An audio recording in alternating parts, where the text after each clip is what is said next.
Dialogue చెప్పు ఒకసారి మళ్ళీ ఏమన్నాడు మళ్ళా చెప్పమా పూర్తి డైలాగ్ చెప్పాలా పూర్తి డైలాగ్ చెప్పది ఏంది మళ్ళీ మళ్ళీ కొంచెం మైక్ తీసుకొని చెప్పు బాగా బాగా వినపడుతుంది నాకు ఏం జాతరలో మళ్ళీ మళ్ళీ చెప్పు గంగమ్మ జాతరలో పొట్టేళ్ళ తలకాయలు కోసినట్టు రప్ప రప్ప రప్ప రప్ప ఏంది రపా రప రపా రప నరికేస్తాం. అదే ఒక పోస్టరా? అదే సినిమా డైలాగ్ అనుకుంటా స్వామి. Yeah cinema dialogue? Pushpa 2 sir. Pushpa cinema dialogue అది. మరి నువ్వే చెప్తున్నావు స్వామి. అంటే ఇప్పుడు పుష్ప సినిమా డైలాగులు పెట్టినా కూడా తప్పేనా? అసలు డెమోక్రసీలో ఉన్నామా డెమోక్రసీలో లేమా స్వామి మనం? ఇది నాకు అర్థం కాదన్నా. అంటే పుష్ప సినిమా డైలాగులు పెట్టినా తప్పే, పుష్ప ఫోటోలు పెట్టినా తప్పే, గడ్డ మిట్టనే తప్పే, గడ్డ మిట్టనే తప్పే. ఏంది స్వామి ఇది? ఏ ప్రపంచంలో ఉన్నాము? ఇదంతా డెమోక్రసీలో ఉన్నామా డెమోక్రసీలో లేమా? సార్ ఆ పోస్టర్ పట్టుకున్న అతను కూడా టీడీపీ కుర్రాడు సార్. అంతకుముందు టీడీపీ నాయకుడితో కలిసి దిగిన ఫోటోలు కూడా బయటకు వచ్చాయి. అతను టీడీపీ కార్యకర్త, టీడీపీ సంబంధించిన మెంబర్షిప్ కార్డు కూడా ఉంది అతని. కానీ అతను మీ పార్టీ సంబంధించిన వ్యక్తిగా ఆ మనిషికి టీడీపీతో ఇంత ముందు గతంలో తిరిగిన ఫోటోలు కూడా ఉన్నాయా? మెంబర్షిప్ కూడా ఉంది సార్. మెంబర్షిప్ కూడా ఉంది సార్. ఆ టీడీపీ సభ్యుడు కూడా మెంబర్షిప్ కూడా ఉన్నాడా? అంటే దాని అర్థం వీళ్ళే పెట్టించినారా? పెదకూరపాడు నియోజకవర్గం సార్. ఓ టీడీపీ సభ్యత్వం కూడా ఉందా మరి? మనది బాగా చూడండి అబ్బా. అయితే సభ్యత్వం కూడా ఉందంట. మళ్ళీ ఏదైతేనేం లే పాపం లే పాపం. మనం అయినా కానీ ఏదో మారినాడు అనుకుందాంలే, సంతోషపడదాం. సార్ ఇందాక మీరు ఒక జీవో ఎక్స్ప్లెయిన్ చేశారు. టీడీపీ సింపతైజర్ కూడా చంద్రబాబు నాయుడు మీద కోపంతో మారినాడు అని చెప్పి సంతోషపడదాం. మారి టీడీపీని రపా రపా కోసేస్తానని కూడా అంటున్నాడని కూడా సంతోషపడదాం. నిజంగానే బాధ ఉంటుందేమో కదా వాళ్ళకు కూడా. అన్ని పథకాలు ఎగరగొడతా ఉన్నాడు, అన్ని అబద్ధాలు అయిపోయినాయి, ఫీజు రీయింబర్స్మెంట్ లేవు, ఆరోగ్యశ్రీ లేదు, రైతులకు పెట్టుబడి సహాయం రావడం లేదు, పెట్టుబడి గిట్టుబాటు ధరలు రావడం లేదు, మరో పక్క అబద్ధాలు మోసాలతో సూపర్ 6లు లేవు, సూపర్ 7లు లేవు. మరి ఆయన బతుకులు చిన్నాభిన్నం అయిపోయిన పరిస్థితుల్లో ఆయనలో మార్పు వచ్చిందేమో. వచ్చి ఆయన కూడా టీడీపీ యాక్టివ్ మెంబర్ అయినా కూడా వైసీపీలోకి తాను చేరి టీడీపీ వాళ్ళ ఫోటోను, టీడీపీ వాళ్ళ మీద ఆయన ఆక్రోశం చూపిస్తూ ఏమన్నాడు? ఏ జాతరలో? గంగమ్మ జాతరలో పొట్టేళ్ళు తలలు నరికినట్టు రపా రపా అని నరుకుతానని చెప్పి ఆయన అంటానంటే దాని అర్థమైంది. మరి చంద్రబాబు నాయుడు అనే వ్యక్తి ఇంత మోసం చేస్తూ ఉన్నాడు కాబట్టి ప్రజలు అంత కోపాన్ని చూపిస్తూ ఉన్నారు. అందులో వాళ్ళ కార్యకర్తనే వాళ్ళ నుంచి మారి వైసీపీలోకి వైసీపీ కార్యక్రమంలో పాలు పంచుకొని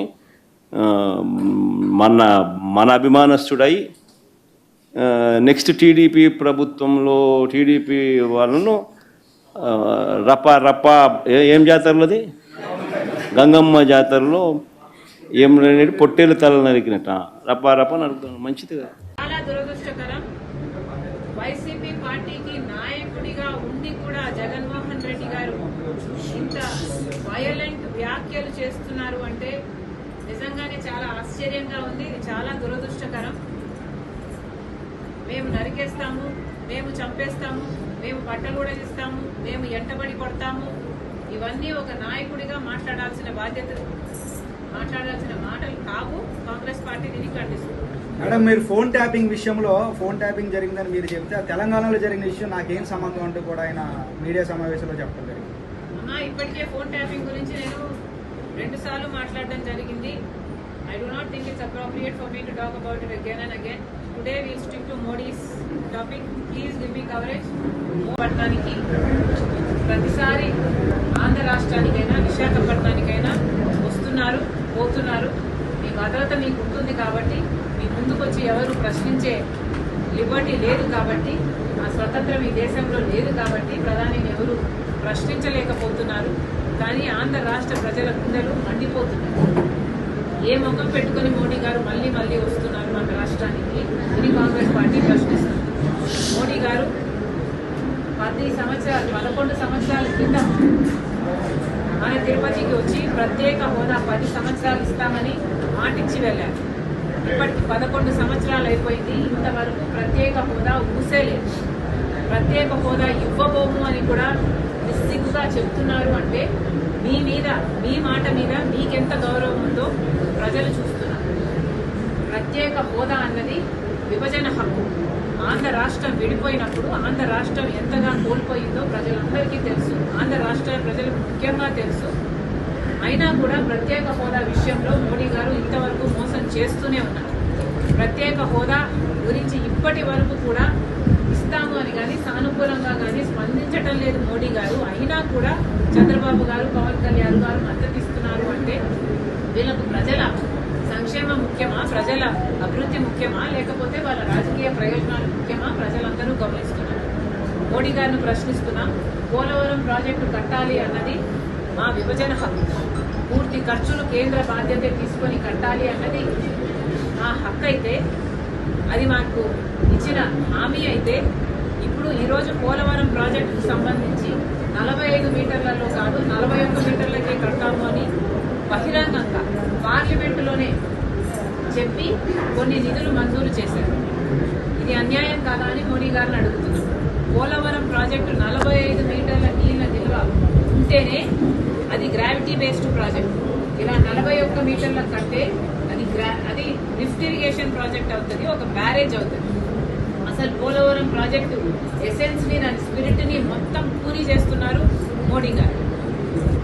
పార్లమెంటులోనే ఇది అనౌన్స్ చేస్తే వైసీపీ అయినా, టీడీపీ అయినా, జనసేన అయినా ఏది మాట్లాడలేదు. మాకు 45 మీటర్లే కావాలి అని పార్లమెంటులో నిలదీసిన ఒక్క మగాడు లేడు, ఒక్క పార్లమెంటేరియన్ లేరు. ఇది ఎంత దురదృష్టకరమో ప్రజలందరూ ఆలోచించారు. మోడీ గారు విశాఖపట్నం వస్తున్నారు, సమాధానం చెప్పాలి. ప్రత్యేక హోదా గురించి సమాధానం చెప్పాలి, పోలవరం గురించి సమాధానం చెప్పాలి. అలాగే రాజధానికి కూడా అప్పులు ఇస్తున్నారు. మాకు అప్పులు కావాల్సింది, మాకు రాజధాని కావాలి. రాజధాని కట్టాల్సిన బాధ్యత కేంద్రానికి, రాజధాని పూర్తి చేసి ఇవ్వాల్సిన బాధ్యత కేంద్రానికి. ఈరోజు మాకు ఎందుకు అప్పులు ఇస్తున్నారు? ఈ అప్పులన్నీ మళ్ళీ మా మీద, మా బిడ్డల మీద పడతాయి. అంటే మనం మళ్ళీ భూమిని అమ్ముకొని కట్టుకోవాలి. మాకు ఏం అవసరం ఉంది? మోడీ గారు ఇవన్నీ సమాధానం చెప్పాలి. విశాఖపట్నం స్టీల్కు సంబంధించి ఇంతవరకు కూడా ప్రైవేటైజ్ చేయబోము అని చెప్పటం లేదు మోడీ గారు. పార్లమెంటులో ఏదైతే ప్రైవేటైజ్ చేసే ఆలోచన ఉందో ఆ ఆలోచనకు మేము కట్టుబడి ఉన్నాము అని ఇటీవల కూడా ఒక కేంద్ర మంత్రి చెప్పారు. అంటే విశాఖ స్టీల్ ఎప్పుడు ప్రైవేటైజ్ చేస్తారో తెలియక బిక్కుమంటూ ఇక్కడ వాసులు బతుకుతున్నారు. ఇది చాలా అన్యాయం.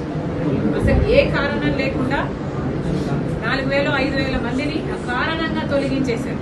ఇలా తొలగించుకుంటూ పోయి దాన్ని మెల్లగా కూని చేసే క్రమంలో పడ్డారు మోడీ గారు. ఇవన్నీ డైరెక్ట్ గా కాకపోయినా ఇండైరెక్ట్ గా చంద్రబాబు గారు సపోర్ట్ చేస్తున్నట్టే. ఎందుకంటే మోడీ గారు చేస్తున్న అన్యాయాలు ఏ ఒక్కటి ప్రశ్నించకుండా వాళ్ళకు కంటిన్యూస్ గా మద్దతు ఇస్తున్నారు చంద్రబాబు గారు అంటే దాని అర్థం ఆంధ్ర రాష్ట్ర ప్రజలకు వెన్నుపోటు పొడుస్తున్నారు అని. మోడీ గారు విశాఖపట్నం వస్తున్నారు. వీటన్నిటి మీద కూడా ప్రజలకు సమాధానం చెప్పాలి. ఉత్తరాంధ్ర రాయలసీమకు స్పెషల్ ఎకనామిక్ ప్యాకేజ్ ఇస్తామని చెప్పారు, నిధులు ఇస్తామని చెప్పారు. ఎంత ఇస్తున్నారు? ఎప్పుడు ఇస్తున్నారు? అసలు ఇస్తున్నారా లేదా? మీ ఆలోచన ఏమిటి?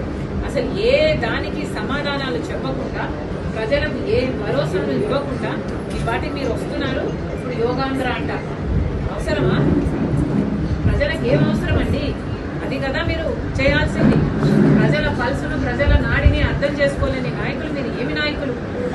మళ్ళీ కాంగ్రెస్ పార్టీ డిమాండ్ చేస్తుంది, మోడీ గారు వస్తున్నారు, వీటన్నిటికీ సమాధానం చెప్పాలని కాంగ్రెస్ పార్టీ మోడీ గారిని డిమాండ్ చేస్తుంది.